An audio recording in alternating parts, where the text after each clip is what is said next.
મોટા ભાગના માતા પિતા દીકરીને એટલા માટે ભણાવે છે કે એને સારો છોકરો મળે, ગ્રેજ્યુએટ થઈ જાય, એક સારા પરિવારમાં એના લગ્ન થઈ જાય તો ગંગા નાયા. આવું કેટલા બધા માતા પિતાને મેં કહેતા સાંભળ્યા છે, કશે એને સારો છોકરો મળી જાય એટલે આપણે ગંગા નાયા. સારો છોકરો તમારી દ્રષ્ટિએ અને સારો છોકરો એની દ્રષ્ટિએ સાવ જુદી વાત છે. કેટલા લોકો મેટ્રિમોનિયલ કોઈ દિવસ પણ છાપામાં જાહેરાતો લગ્ન વિષયક ખોલીને વાંચે છે? ન વાંચતા હો તો હવે એક દિવસ, આજે પણ હશે રવિવારના છાપામાં, નહીં તો આવતા રવિવારે જોજો. ઊંચી, પાતળી, ગોરી, સુંદર, સુશીલ, આ જરૂરિયાત છે. બધી જાહેરાતોમાં સેમ જ છે. ઊંચી, પાતળી, ગોળી, સુશીલ, સંસ્કારી, રસોઈ બનાવી શકે એવી, સંયુક્ત કુટુંબમાં રહી શકે એવી. પણ આવી રિક્વાયરમેન્ટ છોકરા માટે નથી. પરિવારમાંથી જ્યારે જાહેરાત આપવામાં આવે છે ત્યારે કોઈ પરિવાર એવું નથી કહેતો કે દીકરીના મા બાપનું સન્માન કરી શકે એવો છોકરો જોઈએ. આપણે કોઈ દિવસ આવું જાહેરાતમાં લખતા નથી. કમાતો હોય, સારી નોકરી કરતો હોય, ઊંચો હોય, ખાનદાન હોય, આ બધી આપણી જરૂરિયાત છે. પણ મારી દીકરી સાથે દોસ્ત બનીને રહે એવો છોકરો જોઈએ એવું કોઈ મા બાપ કહેતા નથી. મારી દીકરીના મિજાજ સંભાળે, ક્યારેક એને માફ કરે, ક્યારેક એને વાલ કરે એવો છોકરો જોઈએ એવું મા બાપ ક્યારેય વિચારતા નથી. કેટલાક મા બાપ ઘર જોવા જાય દીકરાનું, પાછા આવીને ગર્વથી કહે એમના ઘરમાં તો 6 એસી છે. 6 એસી છે એ દીકરી પરણાવવાની જગ્યા છે એવું વિચારનારા મા બાપને ખબર જ નથી કે પહેલો ઝઘડો તો ત્યાંથી થશે કે એસીનું ટેમ્પરેચર કેટલું રાખવું. એકને 16 જોઈશે અને એકને 24 જોઈશે અને એક રૂમમાં નહીં સૂવે ત્યાંથી ઝઘડો ચાલુ થશે. કેટલા બધા પરિવારો એવા છે કે જેમને એવું લાગે છે કે પરદેશ જવાથી કારકિર્દી બની જશે. આ દેશમાં શું છે? આ દેશમાં કંઈ નથી, કરપ્શન છે, ભ્રષ્ટાચાર છે, ફલાણું છે. લાઈફ છે સાહેબ અમેરિકામાં. તમે જુઓ કેટલી ચોખ્ખાઈ છે, કેટલું ફલાણું છે, કેટલું આમ છે. દીકરી અને જમાઈ અથવા દીકરો અને પુત્રવધુ બંને મળીને હજારો ડોલર કમાતા હશે ને તો પણ દીકરી હાથે વાસણ ધોવા પડશે એવો વિચાર આપણને આવતો નથી. એ દેશમાં ડોમેસ્ટિક હેલ્પ જ નથી. અહીંયા જે શાંતિથી આપણે એમ કહી શકીએ છીએ કે મેના બેન વાસણ કરી લેજો ને પોપટભાઈ ઝાડુ વાળી નાખજો અને ફલાણા ભાઈ ગાડી કાઢો, હવે મારે જવું છે, આ સગવડો પારકા દેશમાં ક્યાંય છે જ નહીં. ભારતમાં કેટલી બધી બાબતો એવી છે કે જેને માટે આ દેશને ચાહવો પડે, જેને માટે આ દેશને ખૂબ પ્રેમ કરવો પડે. હું અમેરિકા આટલી બધી વાર જઈ આવી, પછી મને કોઈકે હમણાં વચ્ચે પૂછ્યું, હમણાં તો 4 મહિનામાં 3 વાર ગઈ, એટલે મને વચ્ચે કોઈકે પૂછ્યું કે તમે હવે ત્યાં જ સેટલ થઈ જાઓ. એટલે મેં કહ્યું, મેં કીધું હું દુનિયામાં ક્યાંય પણ સેટલ થવા તૈયાર નથી આ દેશ સિવાય. કેટલી મજા છે રસ્તા પર ઊભા રહીને પાણીપુરી ખાવાનો જે આનંદ છે સાહેબ, પાન ખાઈને પિચકારી મારવાનું જે સુખ છે, કચરો આમ કરીને તમે ફેંકી દો, તમને કોઈ કંઈ કહે જ નહીં. આવો દેશ ક્યાં મળે તમને? ડાબી બાજુથી રોંગ સાઈડ તમે ઘૂસી જાઓ, સર્કલ તો કોઈ કાપે જ નહીં, રોંગ લેનમાં ગાડી ચલાવો, ગમે ત્યાં ફડાક દઈને ઊભી રાખી દો અને તમે ગલ્લાની બહાર નાનકડા રસ્તા ઉપર મેઇન રોડ પર પાર્કિંગ કર્યું હોય અને કોઈ ભલો માણસ આવીને તમને કહે કે ગાડી ખસેડી લો ને, તો સૌથી પહેલી ફિલિંગ, કેમ તારા બાપનો રસ્તો છે? આવું કહી જુઓ અમેરિકામાં કોઈને કે તારા બાપનો રસ્તો છે, શું કરી દે તમને? લાખો ડોલરમાં ઉતારી દે કે મારા બાપ પર ગયો. આ દેશમાં મજા એ છે કે સામે પેલો કે મારા બાપનો નથી તો તું સારા તો શું, તો તારા બાપનો છે? બેય મરી ગયા છે તોય એને વચ્ચે લાવે. 2 લોકોને ઝઘડો થાય ગાડીમાં, બહુ ઇન્ટરેસ્ટિંગ. આ બધા ઓબ્ઝર્વેશન તમે કરો તો બહુ મજા આવે. 2 લોકોને ઝઘડો થાય ગાડીમાં ક્યાંક ગાડી ઘસાય, ક્યાંક ગાડી ઠોકાય. એટલે ઉતરીને સૌથી પહેલા જે બૂમો પાડવા માંડે એ જીતે. જેણે પહેલી બૂમ પાડીને એ ગુનેગાર નથી. આવું આ દેશનું ટોળું માને છે. અચ્છા, હવે જો બૂમો પાડવા માંડી અને સામેવાળા થોડાક ઓળખતા હોય, કોઈ બીજા ત્રીજાને જાણતા હોય, થોડા પાવરફુલ હોય, એટલે પૂછે, તને ખબર છે હું કોણ છું? આવું બીજાને કેમ પૂછવું પડે? તમને નથી ખબર તમે કોણ છો? હમણાં એક બહુ સરસ એડ આવતી હતી ટીવી પર, ટાટા ટીની. એક નેતા આવીને એર હોસ્ટેસને પૂછે છે કે તને ખબર છે હું કોણ છું? એટલે એર હોસ્ટેસ માઇકમાં અનાઉન્સ કરે છે કે એક ભાઈ આવ્યા છે, પોતાની જાતને ઓળખતા નથી, તો કોઈ આવો અને એમને ઓળખીને લઈ જાઓ.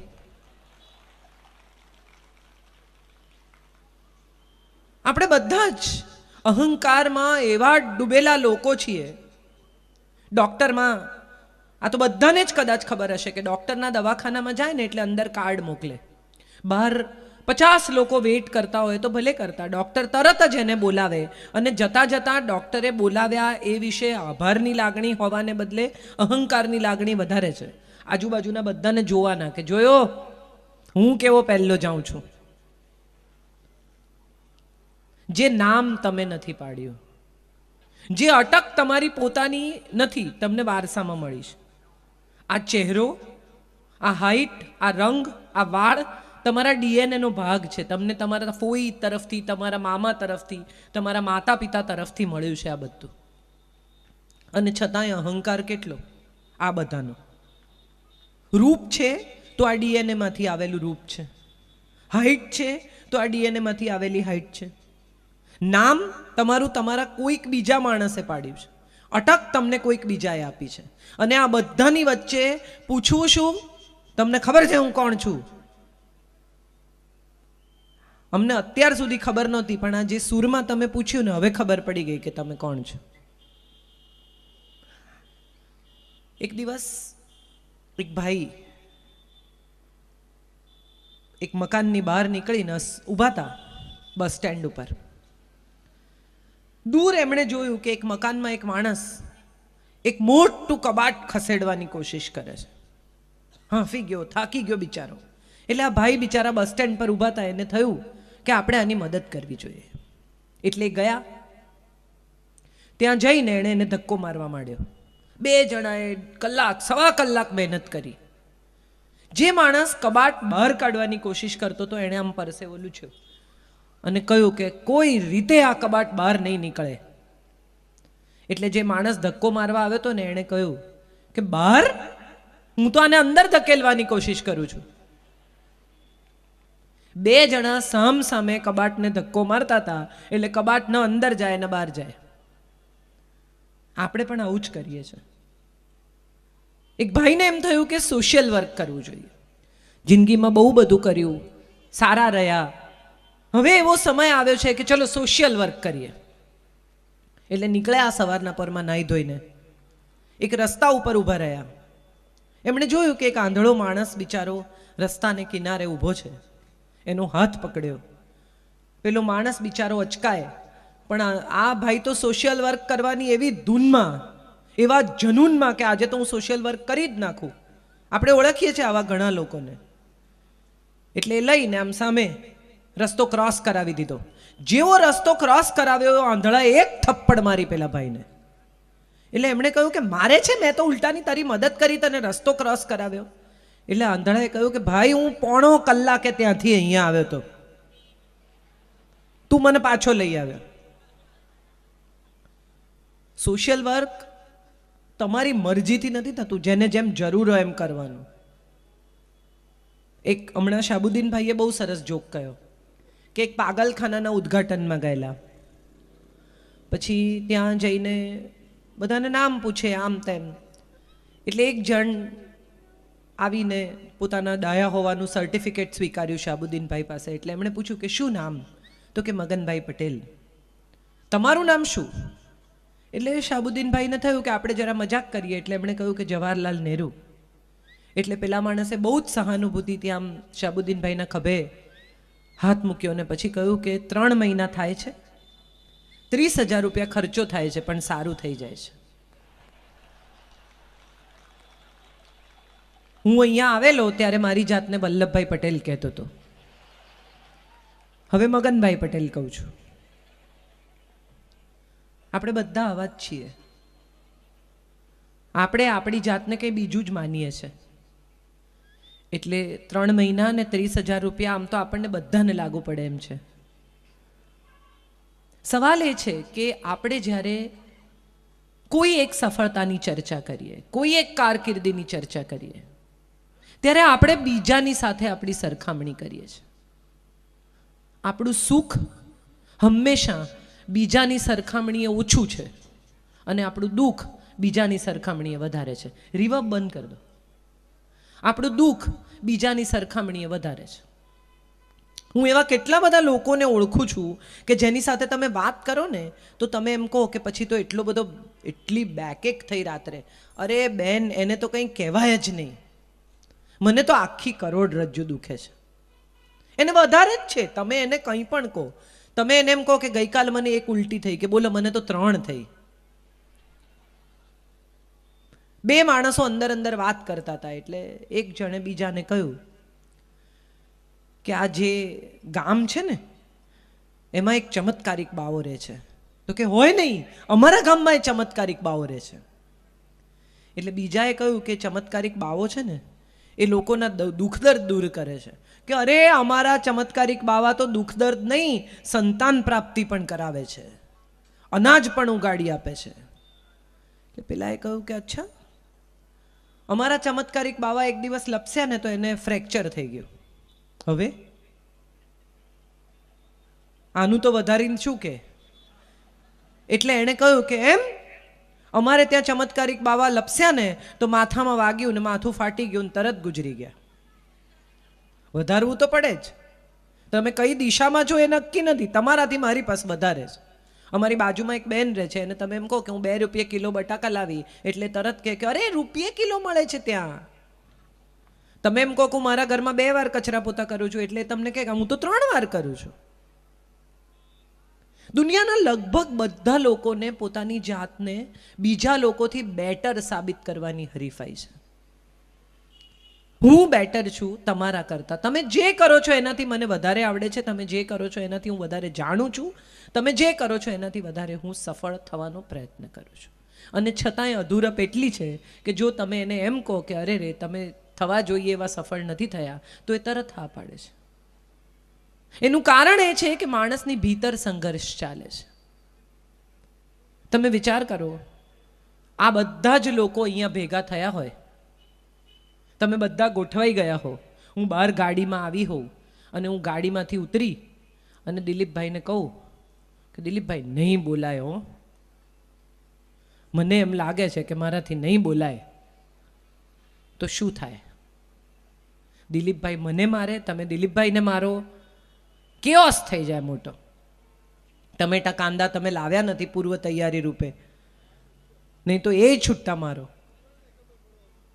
વિચાર કરો કે કુરુક્ષેત્રનું યુદ્ધ છે, અર્જુન તૈયાર છે, બંને સેનાઓ બંને તરફ વહેંચાઈ ગઈ છે, હાથીઓની ચિંગાડ છે, ઘોડાઓની હાવળ છે, ભાલાઓનો ખણખણાટ છે. બસ હવે થોડીક ક્ષણોમાં યુદ્ધ શરૂ થવાનું છે, અને ત્યારે અર્જુન કહે છે મારાથી નહીં લડાય, મારા ગાત્રો શિથિલ થઈ ગયા છે, મારું ગળું સુકાય છે, મારું ગાંડીવ ધ્રુજે છે. આપણે કૃષ્ણની જગ્યાએ હોઈએ તો એક તમાચો મારીએ કે બેવકૂફ, આ બધું કાલે સાંજે વિચારવાનું હતું, અહીંયા ઇજ્જતનો ભાજીપાલો કરે છે. પણ આ તો કૃષ્ણ છે. એમ કેમ પોતાનો સંયમ ગુમાવે, એમ કેમ પોતાની શક્તિ ગુમાવે, એમ કેમ પોતાની શ્રદ્ધા ગુમાવે? બરાબર કુરુક્ષેત્રની વચ્ચે રથ લઈ જાય છે. કેમ? આગલે દિવસે પણ કહી શક્યા હોત ગીતા, એમણે કુરુક્ષેત્રની વચ્ચે લઈ જવાની જરૂરત જ નહોતી, જ્યાં ઊભા હતા ત્યાં પણ કહી શક્યા હોત. પણ વચ્ચો વચ્ચ લઈ જાય છે. કેમ? તો કે દ્રોણ પણ સાંભળે, દુર્યોધન પણ સાંભળે, ભીષ્મ પણ સાંભળે. સાંભળી તો બધા જ શકે છે. ગીતાનું જ્ઞાન એને મળે છે જે ગ્રહણ કરે છે, જે સ્વીકારે છે એની ગીતા છે, જે સમજે છે એની ગીતા છે, જે વ્યવહારમાં મૂકે છે એની ગીતા છે. અને માટે વચ્ચે લઈ જઈને કહે છે. અને કેટલી અદ્ભુત વાત કહે છે. કે તું ક્ષત્રિય છે, યુદ્ધ કરવું એ તારો ધર્મ છે. હું આજે નહીં તો કાલે તું તારા ધર્મ તરફ વળ્યા વગર રહીશ નહીં. તો આજે શા માટે નહીં?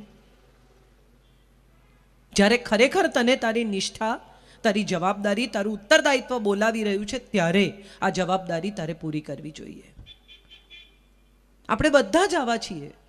આપણી અંદર જ અર્જુન છે, આપણી અંદર જ દુર્યોધન છે, આપણી અંદર જ આ બધી જ સમસ્યાઓ છે, અને આપણે જ આપણી સાથે લડતા માણસો છીએ. તમે વિચારી જુઓ કે કેટલી બધી વાર તમને એવું થયું હશે કે આ થાય કે આ ન થાય, આ કરવું જોઈએ કે આ ન કરવું જોઈએ, આ કરવું કે આ ન કરવું. To be or not to બીનો સવાલ દરેક માણસને જિંદગીમાં એકવાર તો નડ્યો જ હશે. અને એ વખતે ઉત્તરદાયિત્વ જેણે પસંદ નથી કર્યું એને ઘણા સમય પછી એનો અફસોસ થાય, ને ત્યારે પાછા ફરે પોતાના ઉત્તરદાયિત્વ તરફ.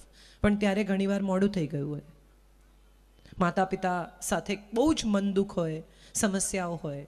કેટલા બધા સમય સુધી માતા પિતાને ઇગ્નોર કર્યા હોય, તમે ત્યાં ગયા ન હો, એમની સાથે વાત ન કરી હોય, અને પછી અચાનક ખબર પડે કે હવે જેની સાથે લડતા હતા એ જ નથી રહ્યા.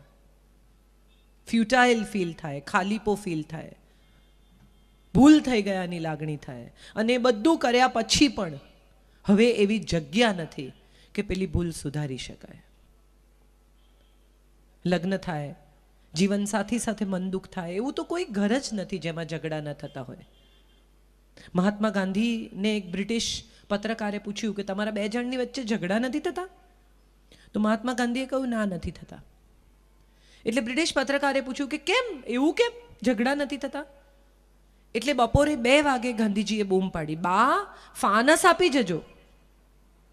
એટલે બાએ અંદરથી પૂછ્યું સળગાવીને કે એમને? એટલે ગાંધીજીએ કહ્યું સળગાવીને. એટલે બપોરે 2 વાગે બા ફાનસ સળગાવી અને બાપુની સામે મૂકી ગયા.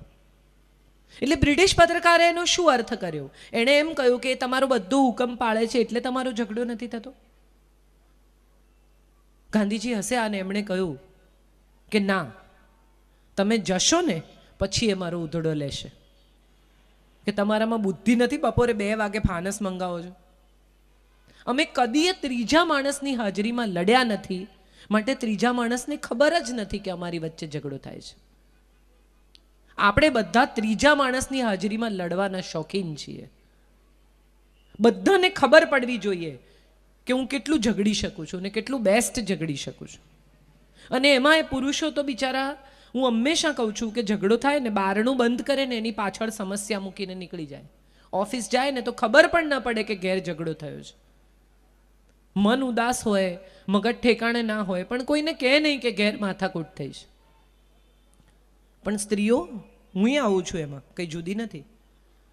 પણ હજી ગાડીનો સેલ ના માર્યો હોય, સ્કૂટરની કિક ના વાગી હોય નીચે, એ પહેલાં તો મમ્મીને આજે ઝઘડો થયો, બહેનને ફોન થઈ જાય, બહેનપણીને ફોન થઈ જાય, અડધા મોરબીને ખબર પડી જાય કે ઘરમાં ઝઘડો થયો છે.